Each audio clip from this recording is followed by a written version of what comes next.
Welcome home to USA Global TV and Radio, a place where dreams take flight, with authentic storytelling, diverse perspectives and meaningful conversations, where global stories unite and bridges are built beyond all borders. Discover world-class education, entertainment, hope and inspiration. Together, we're building bridges worldwide. Subscribe to our channel, USA Global TV. Download our app, USA Global TV. Be our guest or join our team. Visit usaglobaltv.com. Thanks to our founder and executive producer, Dr. Jacqueline Kerbeck. Music score by Yeffy Tang from Cloud Road Music. Voiceover artist Mike Porter. Creative direction by Paul Garcia. USA Global TV and Radio, your home for global connection. All rights reserved. This video and its contents are the exclusive property of USA Global TV and Radio. Unauthorized use, duplication or redistribution in any form is strictly prohibited. Hello and welcome to USA Global TV and Radio. My name is Caroline Heward and our show today is Talking Heads, and I'm an expert presenter in today's topic. Today I'm especially delighted to welcome, in partnership with E360 TV, we're bringing this Talking Heads episode to you today. And hello to all of our friends on our usual social media channels, which is Facebook, YouTube, LinkedIn and X, and a very warm welcome to all of our loyal followers and friends at E360 TV. I'm an expert presenter in today's topic, which is part of the Mind and Body Connection series. Our topic today is a very powerful topic, and I was incentivized and compelled to talk about this topic after watching a Netflix 4-part limited video series. The topic today is Incel culture and mental health, the hidden crisis in our young boys. And the reason I felt compelled to talk about this is I'd heard the term, but didn't really know what it was all about and didn't really understand what it was. I thought it was something that it wasn't. And in watching that 4-part documentary, it really frightened me to the point that I felt that this is such an important issue for our young boys in today's world, that it's important to share what it is, what it's all about, and how it affects our young boys and also our young girls in today's schools and in our social media society. So understanding what the culture is of the Incel movement. The Incel movement is about young boys feeling, thinking, and believing that they are in a place of taking a viewpoint of involuntary celibacy, that they feel unable to form romantic or sexual relationships. Now, this is a young boy of maybe from age 10, 11, 12, that they feel and they believe that they are unable to form romantic or sexual relationships. And that really surprised me. It shocked me to the core. And the Netflix video, and I'm not being paid for any promotion on this particular limited series, but it made riveting viewing. It's slow, it's painfully slow and yet riveting because it's going on. It's happening right now in our schools, in our society and in our children. And many parents are completely oblivious. Teachers, society in general, our adults are completely oblivious to this is a culture that's going on. And what frightens me is that we feel, if we are parents and teachers, that our children, especially our young boys, are safe in their bedrooms, locked away on their phones, that they're not safe. And this is an important message because it's feeling like we are developing a society of young boys that are our tomorrow's leaders, our tomorrow's husbands, our tomorrow's partners, and our tomorrow's children that are growing up and creating their own families, and what will become of our world if we don't look at this, if we don't look at what is this all about and how we can help our young boys, because it is a mental health crisis. The incel communities blame women on their struggles, and it creates anger management within the young boys. And also it creates an interesting and very difficult culture within young girls as well. How did it originate? Well, it first originated, the term Incel originated in the 1990s, and it was in a support group for lonely people, lonely boys in particular. And lastly, it's evolved in online communities and forums as a toxic echoing chambers of fostering misogyny and extremism. And this was also very surprising to me, and this documentary shows how the young boy, when he was interviewed in the police station, how he changed and how controlling he became and how sadistic his nature became when he was in the throes of being with the therapist. I won't give too much away because I do recommend, even though it is particularly slow in terms of its storyline, it is compelling viewing because it's real. And it was so real, it made me feel, it made me cry, it made me feel very frightened for our young boys, our parents, and our adults in society in terms of what will become of our children. So why are young boys vulnerable?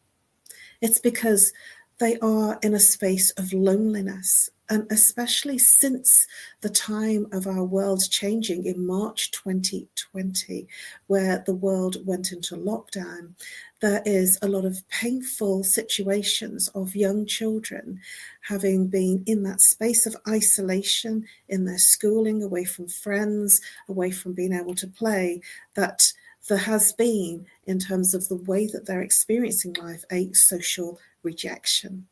This has also formed, for young boys in particular, a feeling of low self-esteem, and also a sense of not feeling that they belong in the general society, and a belonging, more importantly to understand, in online forums that are spaces that promote these unhealthy situations and beliefs and experiences. Cyberbullying and online radicalization, the impact on boys. It enforces the feelings of worthlessness, and it is towards the communities, and it validates their frustration within their own personal experiences, with their own personal lives. And the tactics for online groups use of radicalization of boys. What do I mean by radicalization? Boys are looking for, young boys, I'm talking about 10, 11, 12, as young as 10, and maybe even younger. They are looking for a belongingness. They are looking for a way to be accepted and to be included. But these forums in particular are radicalizing these young boys by giving them manipulative narratives, such as women only want rich and attractive men. Society is against you. You will always be a loser unless you fight back. And there is this concept of the radicalization of their belief that it's called the 80-20 rule. Now, when I was at school and I learned about the 80-20 rule, it was about Pareto.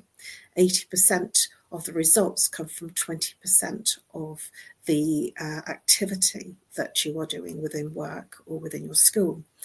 Whereas radicalization of the boys, the 80-20 rule, is 80% of girls are only interested in 20% of the boys that are available in terms of creating an emotional relationship or a sexual relationship. Now that is frightening. So 80% of boys are believing, and this is the key, they are believing that they are worthless, that they will never be able to attain an emotional connection with girls and women. And that is frightening. At 10, 11, 12 years old, our young boys are believing that there is no future for them. They will never get married, they will never have children, and they will never be accepted in society. And I just believe that that is the saddest thing that I have ever heard, and understand that people believe, young boys believe it to be true. And the radicalization online is impacting and enforcing this belief. And young boys are getting trapped in these limited and yet very, very conducive societies and communities because they feel a belonging. And when they are looking at these types of forums and communities, the algorithms on social media, what they do is if you are looking for certain things, it will give you more of what you're looking for. So if you're looking for self-help, for instance, you will find more self-help. Now, I'm always looking for different meditation techniques. I'm looking for different things that I'm interested in. And so one of the things that I do is I frequently, get videos, little TikTok videos of people dancing and 80s music. And so I know that the algorithm works. I know that if you are looking for a certain type of subject or matter, that you will find it if you are looking for it, because the algorithms on social media, whatever you are looking for, it gives you more of what you're looking for. And so it creates this almost false sense of thinking that that's all that there is on social media, whereas somebody else that's looking for Incel, for instance, or for the communities, all they will find is the radicalization ideologies of what's there in the Incel communities. And so they will be led to believe that that's all there is. So the algorithm of social media actually deepens the extreme content, and it's even harder to escape their feelings, their emotions, and their beliefs, because it's there right in their face in everything that they are looking at. The mental health and self-esteem issues are prevalent in this type of ideology because it only exacerbates what they are feeling and experiencing. And it will affect the mental health of the person in terms of their self-worth, and it will enforce a greater depression, and it will also create social anxiety. Social media also exacerbates the fact that the young boys will feel almost hopeless in their situation, and some may even develop suicidal ideation. Let me just explain and describe briefly suicide ideation. It's not the intent or the actual carrying out a life-changing situation of them ending their lives. It's the thinking and the beliefs. It's the thinking about how to end their lives and the types of strategies. So ideation is the ideas, the exploration of the ideas of how to end their lives because they can't cope of the way things are within their lives. And this can be going on when the young boys are in their bedrooms, where the parents feel that they're safe, they're quiet on their phones or on their notepads or iPads, and the parents feel they're safe because they're at home, but they're not. Because behind their screens, they are going into what I can only describe as what I would say is one huge hellhole. And the feelings of the rejection and the feelings of low self-esteem only get greater impacted. So they will almost withdraw into their screens and withdraw into the communities of the young boys that are also experiencing the same experiences of feeling not worthy, not good enough.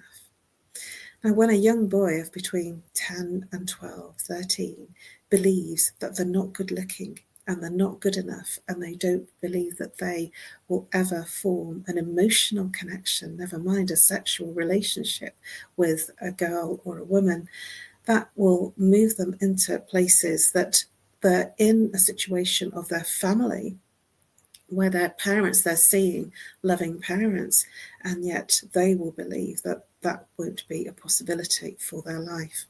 So think about it. Just think about a young boy of 10, 11, 12, 13, our teens. How impressionable you might be at that sort of age. And how in that sort of age that we're like a sponge, we soak things up and we believe everything. Maybe we don't believe everything, but we believe when we find a place of belonging that this is the way to belong. So instead of these online forums building confidence and social skills and connections and resilience, they're actually told that they're doomed. They're doomed to a life of failure. They're doomed to live without that emotional connection that they see in others, in their friends, in people that they know at school. Remember the 80-20 rule. 80% of the girls are forming emotional and sexual relationships with 20% of the boys. The 80-20 rule is stark. And so they will see that small section of boys having the emotional connection with girls, which will exacerbate their feelings of hopelessness. It will impact them in terms of, rather than finding a way of being resilient and a way of building self-esteem, they will actually lose the sense of being able to find a way to grow and evolve and become all that they could be and would be possible for them to be. And the impact of society and relationships, it affects the ideology on their views on women, because it dehumanizes women in terms of looking at women as objects, almost like a prize, a trophy. Like if I win a trophy, then I will be looked at as one of the successful ones. Remember, 20% of the boys, 20% are the ones that will form that healthy relationship. 80% won't. 80% of the boys will be dehumanizing women and girls. This causes a social pressure for girls. This causes an incredible situation in terms of our future, of our world, our global world, in terms of how we will view women and girls and how boys will be viewing and treating women and girls. Prizes. I know what that feels like, to be the trophy, to be the girlfriend, the one on somebody's arm. I never really thought about it when I was young. And I remember going out with a group of girls on my normal Sunday night out. And I always wanted the night to go on. It finished early on a Sunday. And I always wanted to extend the evening somehow by going on to a club or off for something to eat. And there was one particular gentleman that I got to know in terms of being a regular at the pub that had a disco every Sunday night. And he said, would you like to go out for dinner? He says, do you fancy a curry afterwards? And I just said, yes, of course, that would be great. And I just went and enjoyed the experience of deciding to have a curry and extend my night. And that particular experience led to a very difficult conversation, because the conversation that we had was, he didn't believe that I was needing to be with a boy, a man. He said, you're having fun with your friends and you don't need anybody, and your type really annoy me. He did actually use stronger language than that, but I'm not going to use stronger language here. But he was very upset with me because I represented the unobtainable. And I didn't ever really see myself like that at all. And it's in the perception is in the eyes of the beholder, not the person that's being perceived. I never thought that I was really good looking, and I didn't feel that I was annoying people, in air quotes. And remember, I'm not going to say exactly what he said. He was very annoyed with me that I wasn't available to date, and that he found that he took the opportunity just to minimalize me and marginalize me. And I felt at the end of the hour that I spent with him that I wished I hadn't gone. But what I did get was an experience of an insight, an awareness of how some young men thought about women. And that was way back a very long time ago, in the mid-90s. So I'm sure that was without social media. And sharing that experience with you gave me some insight in terms of how boys feel that they are not able to form emotional and sexual relationships with girls because they don't feel good enough, worthy enough, or good looking enough, or rich enough, or attractive enough. How does that sound? That we're basing our worldview on looks and wealth. And I feel that's quite frightening, to believe, to be that young and believe that it's all about the fact of your wealth and your looks, and if you can gain a prize, which in turn objectifies every girl and woman. Does it distort masculinity? Yes, it does. It distorts our boys' view of masculinity. They must be, they believe, hyper-masculine. Muscles, showing their muscles. And if they're not muscly, they don't feel worthy. They must be dominant and wealthy. To be worthy is the belief that they have as an incel. And if they don't meet these unrealistic, because let's face it, it's very unrealistic standards, they see themselves as failures. Failures. How can that be possible? That they see themselves so young as failures. In the long term, the risks are if it's unaddressed and undealt with.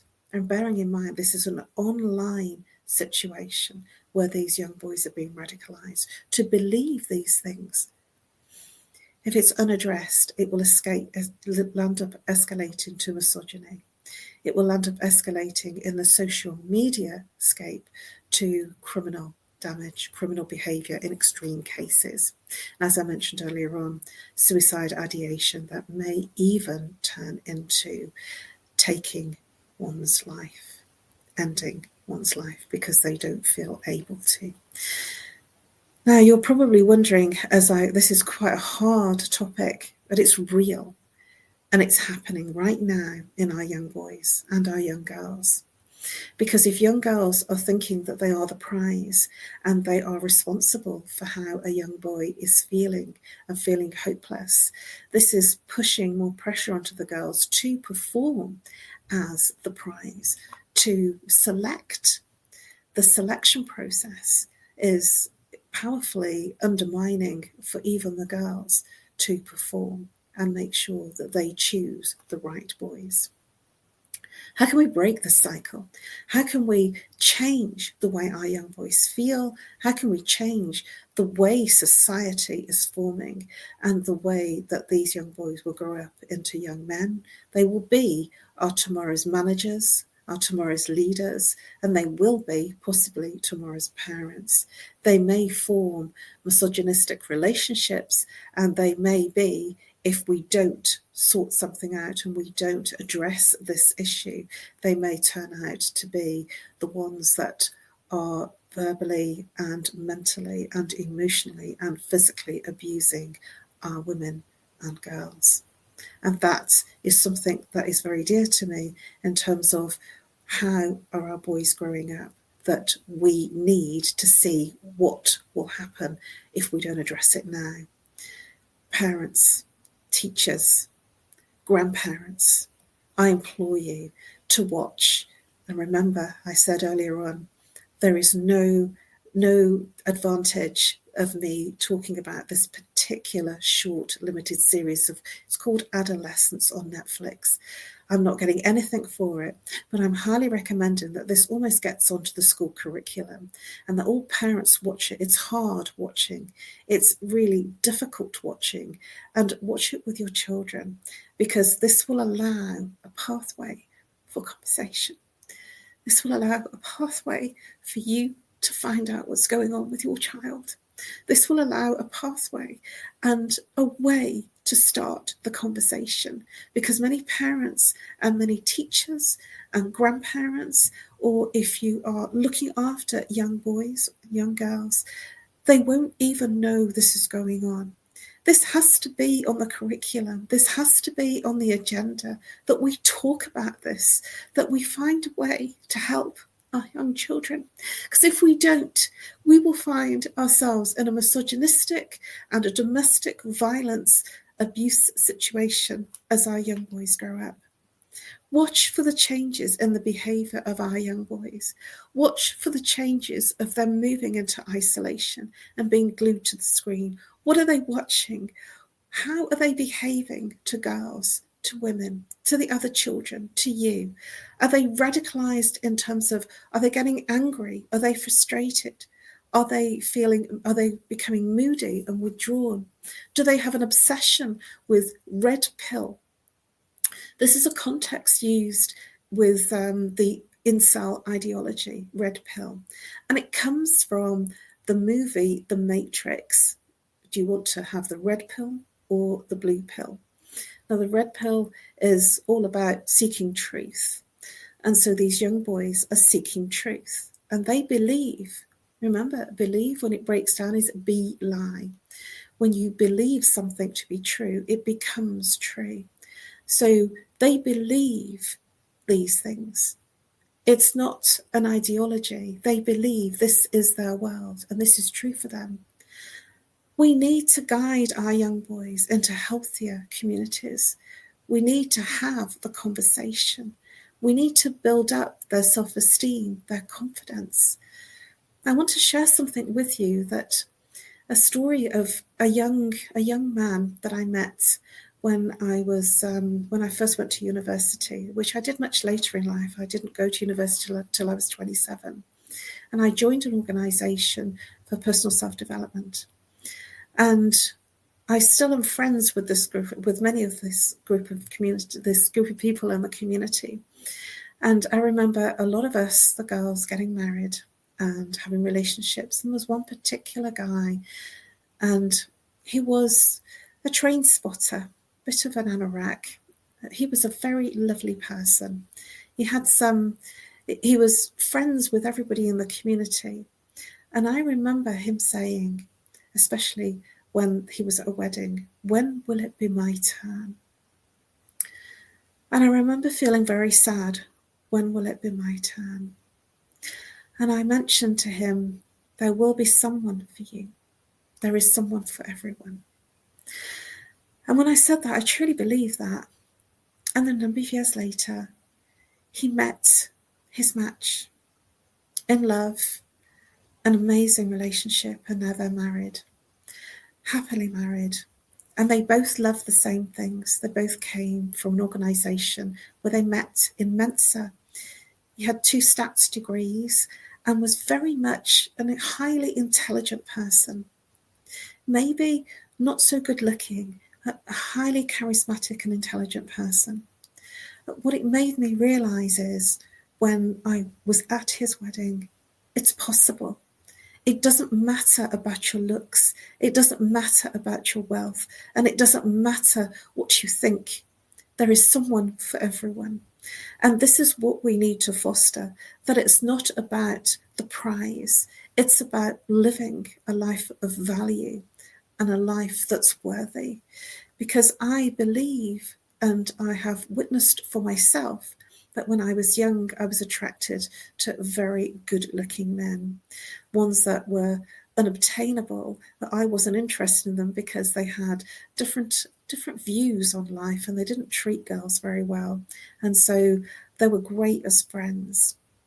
And the ones that I did go out with, I was extremely careful in terms of the types of boys that I chose to go out with when I was young.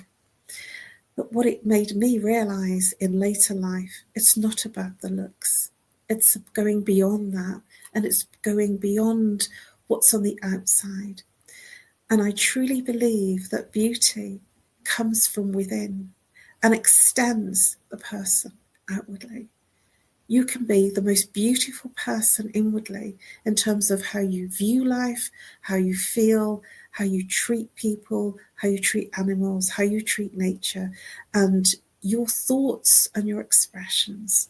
And I truly believe that it is possible to be the most beautiful person on the inside, even if you don't believe that you have looks and you are worthy of the prize.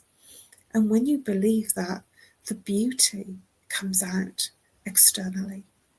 It's not about, everything cannot be about looks.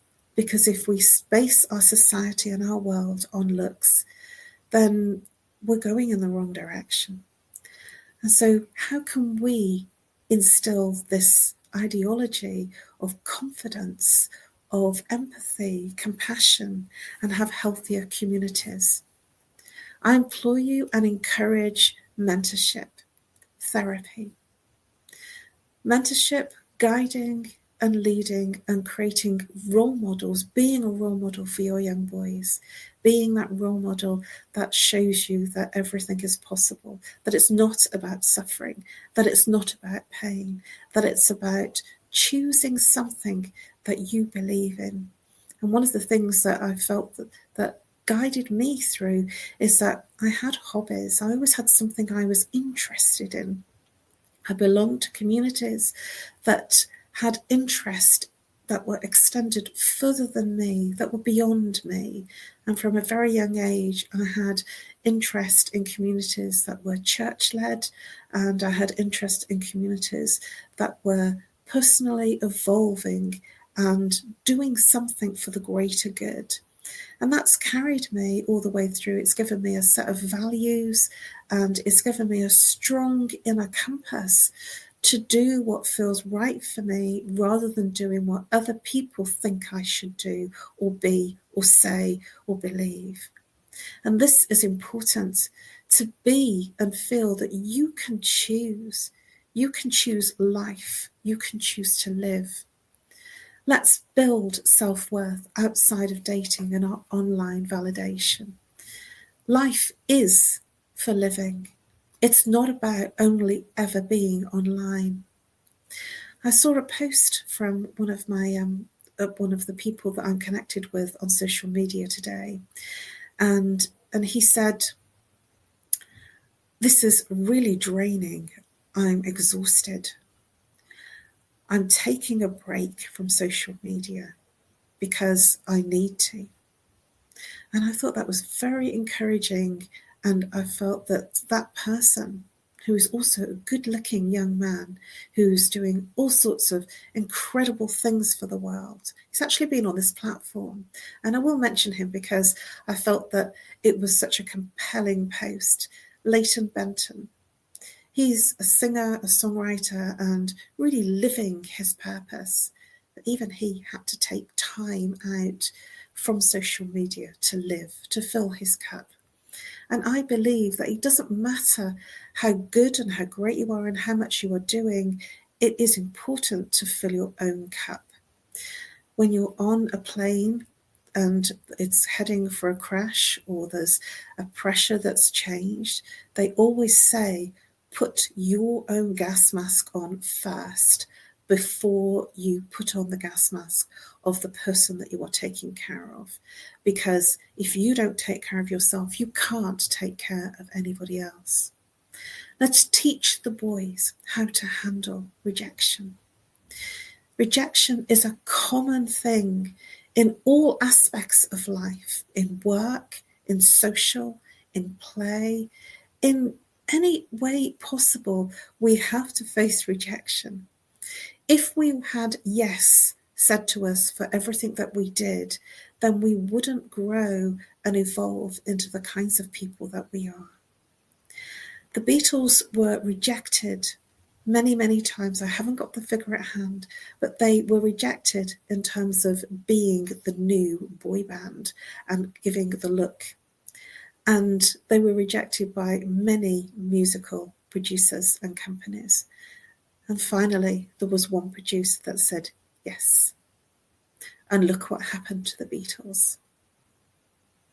Look what happened. So take the no's. And once you get past the no's, it leaves room for the yeses. Take the no's and say, great, that's another no. Now I move on to my yes.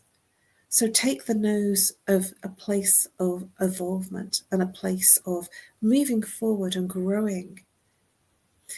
Kentucky Fried Chicken. He believed in his recipe, and I think he was 70. And Mr. Kentucky Fried Chicken, he went round and they just felt that he was too old. and look at what happened when somebody said yes. Somebody said yes, and look at what changed in the world. Not that I agree with junk food, but if he didn't take the no on the chin and move forward for a yes, what has happened in terms of his life and what he evolved as a person in would never have happened. So take a no as it's part of life. We won't be able to get yes to everything. But sometimes our no's give us a space to evolve. It gives us a space to grow, and it gives us a space to look at what we could do better or change in our education, in society, in our work. If I took the very first job that was offered to me, I wouldn't have evolved the way that I have. If I'd have said yes to everything, I would have been exhausted by saying yes to everything. So I had to find a place of saying no. Let's prevent these toxic spaces. Social media can actually have stricter content and have more moderation, limiting the extreme content and recommending and flagging, yes, flagging harmful discussions to prevent radicalization. My final thoughts on incel culture. It isn't just an online trend. It's a mental health crisis. The solution isn't shame. It isn't to be punishing. It's to give guidance for education, for emotional support, and to help young boys find a confidence in themselves. It is a way forward to find healthier ways. Thank you for listening. That has been an incredible and a difficult subject for me to cover. The Netflix documentary made me realise that we have to do something. It has to be on the agenda. It has to be an adult conversation. It has to move to places like Parliament to debate and discuss and to find ways of looking after, of taking care of our young boys. Incel culture and the mental health crisis, the hidden crisis in our young boys. Let's make a change, and let's do it now. And let's find a way to help our young boys turn into wonderful, healthy, and very confident young men to be our tomorrow's leaders. Thank you for listening. It has been my absolute pleasure and honour to discuss this particular topic. I haven't had and given you all the answers. I felt today it was an education to understand, to learn, and to find a way. If it's on the topic, on the top of the agenda, then this topic will reach places that it needs to reach, and so that we can help our young children. Please subscribe to USA Global TV and radio. We have 2 channels that you can subscribe to. If you feel that you need any support, any guidance, any help, please reach out to your parents, to your teachers, to your grandparents, to elder parents. I offer a free short consultation if you would like to reach out to me, and you can find more help if you follow my Talking Heads episodes on USA Global TV and radio. Please reach out to me on nomorestress@live.co.uk or call me. I'm very approachable by phone. If you're international, +44. If you're local, 07523 120 189. Or follow me on social media. I'm on YouTube, I'm on Facebook and LinkedIn. Those are my preferred platforms. But please do reach out to me, drop a message. It will be in confidence, and I am here to help you. Please reach out. Thank you very, very much for listening. Let's make a change in our world for the better.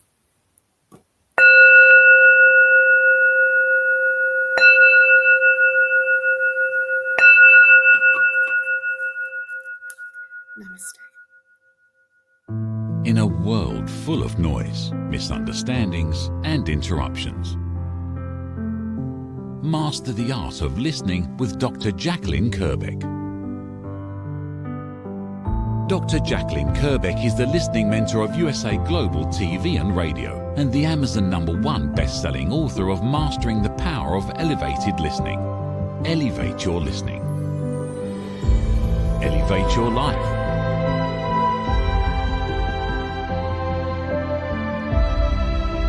Join a global learning experience in person or via Zoom. Reserve your spot today. usaglobaltv.com/book-your-session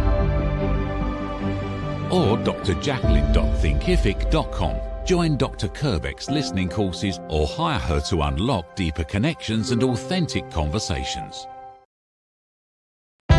USA Global TV and Radio proudly presents Steve Klein Art at steveklein.art. My name is Steve Klein, born Manchester, England, 1953. My quest in my lifetime is to create artwork from my soul and the deepness within my wildest dreams and fantasies.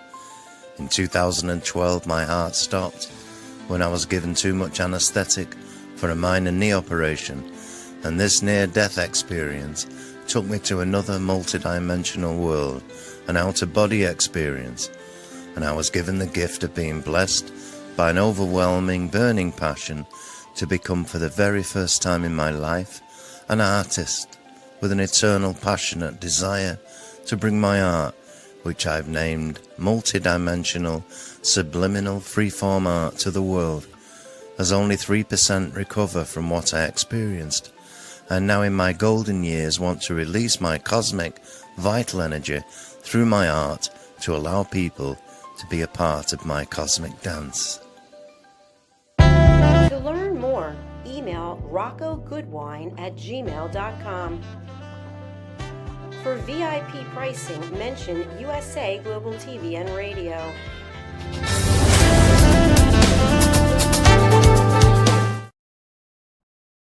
Meet Red O'Loughlin, TV show host, presenter, and author. Howdy y'all, Red O'Loughlin here. I'm a TV host on the USA Global TV and Radio Network. Red has 3 weekly shows every Thursday. I've been a TV host now with USA Global probably maybe just a little over 3 years. Probably, I know for sure, 250, 300 shows. Join Red on the Corner Bookstore.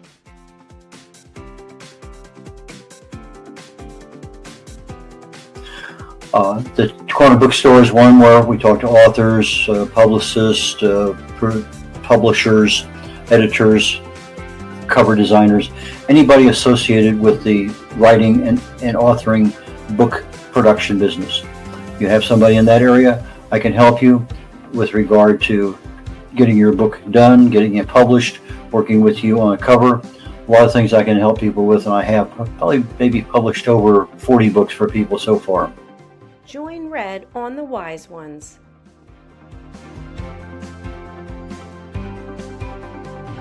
On the Wise Ones, I'm looking for entrepreneurs, business owners, people who have wisdom, lessons learned over time that they can share with others. So please go to usaglobaltv.com, sign up, and join me there. Book your session on usaglobaltv.com. Join Red on Talking Heads.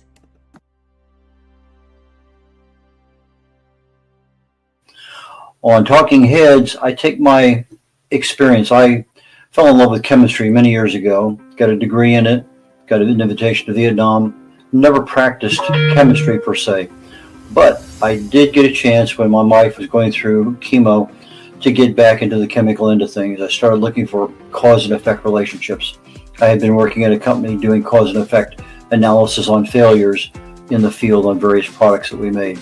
So I said, why not look at the cellular structure in the body? The chemicals are chemicals. They do certain things.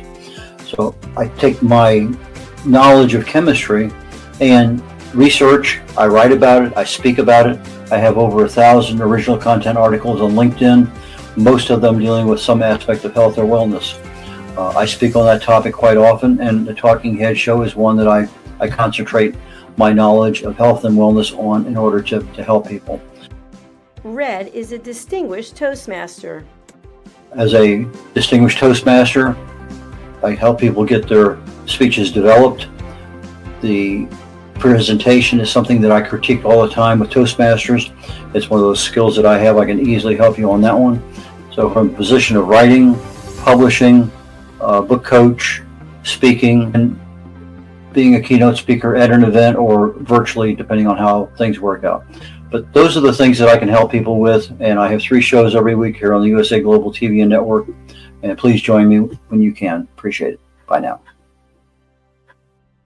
Here are some of the books that Red has written and published. Contact Red at redolaflin.com. What if one simple skill could change the way you connect with the world? What if listening could open doors to deeper relationships, stronger businesses, and a better you? Dr. Jacqueline Kerbeck, the Listening Mentor, brings you USA Global TV and Radio, a space where voices are heard, ideas are shared, and global communities thrive. Through the elevated listeners' courses and books, you'll master the power of listening, set boundaries with confidence, and transform conversations into opportunities. Join us. Listen, learn, elevate. Whether you're a leader, a coach, a business owner, or someone seeking stronger connections, your journey starts today. Subscribe, learn, and transform today. Thank you, viewers and listeners of USA Global TV and Radio, for joining us today. We're honoured to have your time and attention as part of our global community. At USA Global TV and Radio, we believe in the power of authentic conversations, meaningful connections, and creating a world of possibilities together. Want to be part of something bigger? Join our team of elevated listeners at usaglobaltv.com, a space where your voice matters and your ability to listen transforms relationships. Stay connected with us across all our platforms for thought-provoking discussions, expert insights, and empowering stories. Subscribe to our channels at youtube.com/c/usaglobaltv. Follow us on social media and explore the endless opportunities we're creating for growth, learning, and inspiration. Together, we're not just broadcasting, we're building bridges and changing lives one conversation at a time. For inquiries, contact us at info@usaglobaltv.com. Music by Johnny Dyes. Produced by Executive Producer and Director Dr. Jacqueline Kerbeck. Voiceover by Mike Porter. Creative Direction by Paul Garcia. All rights reserved. Copyright 2025. Visit usaglobaltv.com to view our full terms and conditions.